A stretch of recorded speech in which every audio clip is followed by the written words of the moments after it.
মুআজ্জাজ মুহতারাম হাজিরিন, আমি আপনাদের সামনে পবিত্র কোরআনুল কারীমের ২য় নম্বর পারা ২য় নম্বর সূরাটার নাম সূরায়ে বাকারা। এই সূরার ১৮৫ নম্বর আয়াত তেলাওয়াত করেছি। আয়াতের অংশবিশেষ, অর্থাৎ আয়াতটা একটু লম্বা, পুরা আয়াতটা পড়ি নাই, আয়াতের কিছু অংশ তেলাওয়াত করেছি। এই আয়াতটিকে সামনে রেখে মাহে রমজানকে উপলক্ষ করে সামান্য কিছু কথা। কিশোর নওজোয়ান যত ছেলে আছো বাপ, আমার অনুরোধ ভাইয়া, একদম ঘড়ি ধরা অল্প কিছুক্ষণ সময় আমি কথা বলবো, ইনশাআল্লাহ চেষ্টা করব। এই জন্য দয়া করে দোস্ত, আমার অনুরোধ, এই হাতে ধরা যেই মোবাইলগুলো, এগুলো নামায় ফেলো ভাইয়া। কেউ হাতে মোবাইল ধরে রেখে রেকর্ড ভিডিও এটা করা যাবে না, আমি অনুরোধ করলাম, এবং এটা আমার আদেশ। আমার এই কথাটা যদি কারো পছন্দ না হয়, সে উঠে চলে গেলে ভালো, নাহলে আমি ধমক দেব। এরপরে লজ্জা পাইবা ভাইয়া, এরপরে তুমি উঠে যাইতে বাধ্য হইবা।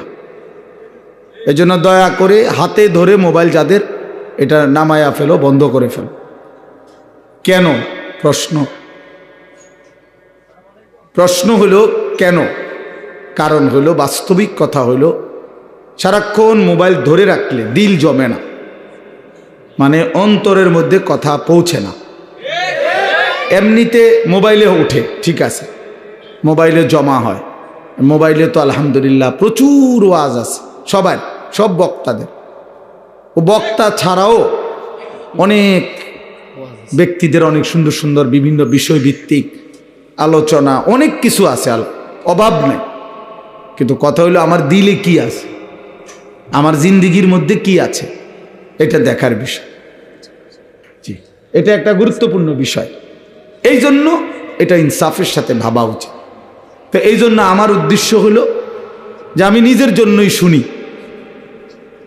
প্রত্যেকে যদি এটা ভাবি যে আমি আমার নিজের জন্য কিছু কথা শুনি, তাহলে বরকত হবে। কোরআন আমার জন্য, আমাদের নবী সাল্লাল্লাহু আলাইহি ওয়াসাল্লামের হাদিস আমার জন্য, এটা মনে রাখতে হবে। আমাদেরও বলার দরকার নেই যে আমার জন্য, আমার কবর, আমার আখিরাত, আমার মিজান, আমার ফুলসিরাত, আমার হাসর, আমার মৃত্যু, আমার পরকাল। এই যে এই অনুভূতিটা, এতটুকু যদি আমাদের দিলে ঢোকে, তাইলে আমাদের আখিরাত অনেক সুন্দর হবে, আমাদের জিন্দিগির ধারাটাই বদলে যাবে। আমি যদি এটা বুঝি, কবরও আমার, দুনিয়াও আমার, আখিরাতও আমার। আমার দুনিয়া আমি বাদ দিতে পারবো না, আমার আখিরাত আমি ভুলে যাইতে পারবো না। তো বুদ্ধিমান তো সে দুইটাকে যে মিলায় নেয়। আমার দুনিয়ার প্রয়োজনও পূরণ হোক, আমার আখিরাতের নাজাতের ব্যবস্থাও হোক। আমার বউ বাচ্চার জন্য বাজার দরকার, ঠিক আছে, বাজারও করি। আমার জোহরের নামাজ ফরজ পড়া দরকার, তো সেটাও পড়ে ফেলি। আমার উপার্জন করা দরকার, নয়তো সংসার চলবে কেমনে, তো ঠিক আছে, আমি ব্যবসা উপার্জন হালাল পন্থায় চেষ্টা করি। আবার আখিরাতে বাঁচার জন্য হারাম থেকেও বেঁচে থাকি, এটা সম্ভব। একজন মানুষ যেহেতু দুনিয়াবি অসংখ্য কাজ করতে পারে, তাহলে আখিরাতের এই আমলগুলোও তার জন্য করা সম্ভব। কোরআনুল কারীমের মধ্যে আল্লাহ তাআলা বলেন, ফাআকিম ওয়াজহাকা লিদ-দীনি হানিফা ফিতরাতাল্লাহিল্লাতী ফাতারান নাস আলাইহা লা তাবদীলা লিখালকিল্লাহ। আল্লাহ তাআলা বলেন, নিজেকে পুরা শতভাগ দ্বীনের উপরে ফিরায় রাখেন, অর্থাৎ 100 পূর্ণ দ্বীনের উপরে নিজের জিন্দিগি, নিজের চেহারা। তা এজন্য বললাম যে দুনিয়া আমারই, আখিরাতও আমার, মিলায় নিলেই হয়, গুছায় নিলেই হয়।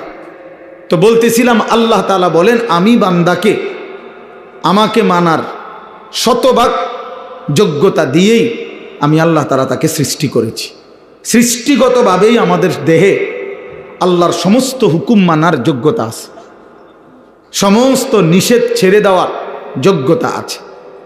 এমন কোনো শরীয়তের বিধান নাই যেটা পালন করার যোগ্যতা আমার মধ্যে নাই, অথচ আমাকে পালন করতে বলছে, না, এমন হইতে পারে না।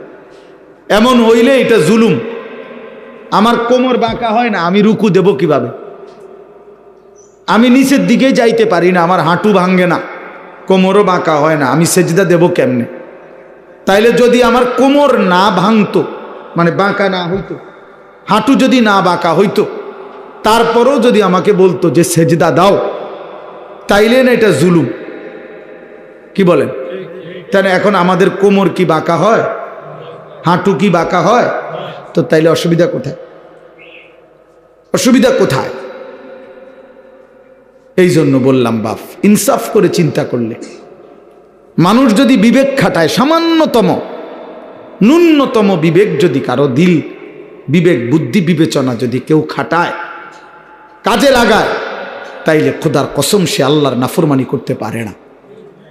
এজন্য যত লোক নাফরমান পাপী, ওরা মূলত বিবেকহীন, ওরা বিবেকহীন, ওরা বিবেক শূন্য, ওরা মূলত জন্তু জানোয়ারের জিন্দিগি যাপন করে।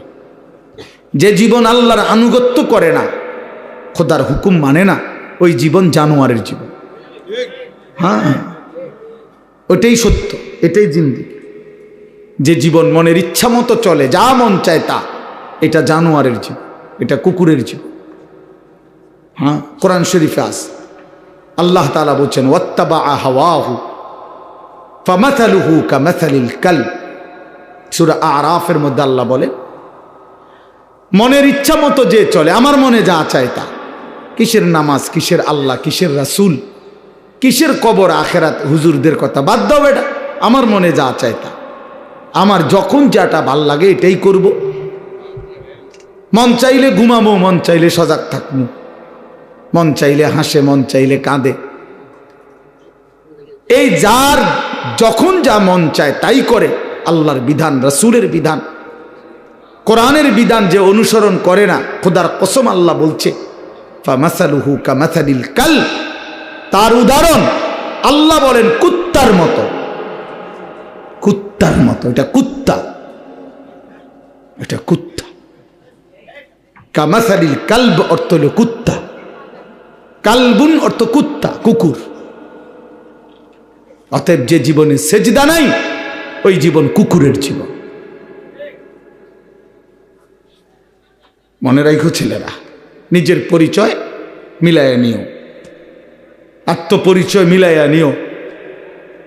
তুমি মানুষ না জানোয়ার, তোমার লোকে তুমি বুঝ করে নিও, অসুবিধা নেই। তোমার রাত তোমার কাছে, আমার রাত আমার কাছে, তোমার দিন তোমার কাছে, আমার দিন আমার কাছে, তুমি মিলাইয়া নিও। নিজের পরিচয় মিলাইয়া নেওয়া উচিত। আল্লাহ কোরআনে বলছে ফামাসালুহু কামাসালিল কালব, শাহওয়াত, মনের চাহিদা, কামনা, বাসনা, মনে যা চায় তাই যে করে, আল্লাহ বলেন এই জিন্দিগি কুকুরের জীবন। অতএব এরপরেও যদি কোনো লজ্জা কারো না হয়, তো তো কি করার আছে? কিছুই করার নেই। কেউ যদি বলে যে মনে মনে যে আমার কুত্তা কক আর শুকর কক, আমার সমস্যা না, আমি বেডি সামুই, হ্যাঁ, আমি নারী দেখবই, ছবি দেখবই, নর্তকী দেখবই, উলঙ্গ ছবি দেখবই আমি। এরপর বিনিময়ে আপনি আমার কুকুর বলেন আর শুকর বলেন, এটা আমার দেখা না। আমার শাহওয়াত, আমার মনের চাহিদা, আমার যা ইচ্ছা আমি তা করব, তো ঠিক আছে, কোনো অসুবিধা নেই। কারো জন্য কেউ আটকায় না, কারো জন্য কেউ থেমে থাকে না, কারো জন্য, কারো মৃত্যুতে পৃথিবী থামে না, কারো জন্মেও পৃথিবী আটকায় না, কোনো সমস্যা নাই। কিন্তু দোস্ত আমার, আমরা প্রত্যেকেই আলাদা আলাদা নিজ নিজ কবরে ফিরে যাব, এটা মনে রাখতে হবে। আলাদা আলাদা নিজ নিজ কবরে ফিরে যাব আমরা। কাজেই একাকী হতেই হবে, একদিন একাকী আল্লাহ তাআলার মুখোমুখি হইতে হবে। সেদিন টের পাবেন, সেদিন টের পাবেন। কোরআন শরীফে আছে আল্লাহকুমুত তাকাসুর হাত্তা জুরতুমুল মাকাবির কাল্লা সাউফা তা'লামুন। আল্লাহ বলে, বান্দা, দুনিয়ার নেশায় আখেরাত ভুলে গেলা, তো মনে রেখো একদিন কবরস্থানেই পৌঁছবা, আর সেদিন আমি আল্লাহ তোমাকে জানাবো আমার প্রতিটা নাফরমানির শাস্তি কি।